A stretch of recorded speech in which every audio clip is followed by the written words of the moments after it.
holiday now just a couple of days away. Americans across the country are urged to be extra vigilant this year while attending large gatherings and celebrations. Our Audrey Easter is here with more about a recently issued terror threat warning, and also she has more on whether we see any need for concern locally.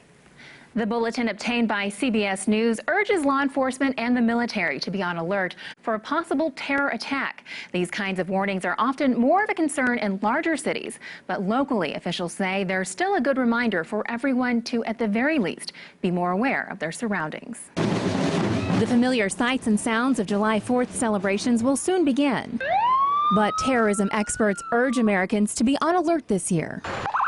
On Friday, the FBI and the Department of Homeland Security issued a bulletin warning of potential attacks against law enforcement and the military during the July 4th holiday. Former Deputy CIA Director Michael Morrell expressed his concern about the bulletin during CBS this morning. These kind of warnings go out routinely, but there's nothing routine about this particular one to me. This one really resonates with me for two reasons. For one, Morrell says the growing number of people who align themselves with ISIS, including the more than 50 people arrested during the last 12 months in the U.S. for having connections to them.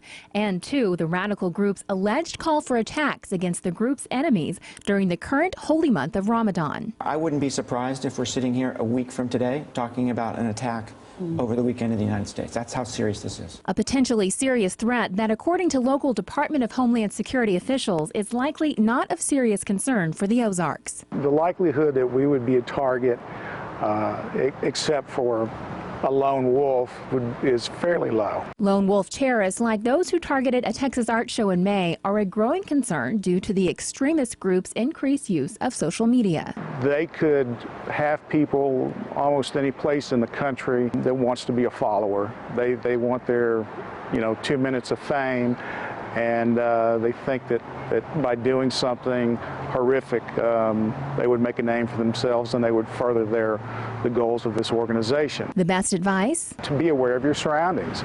It's if you see something, say something. Audrey Easter, Color 10 News.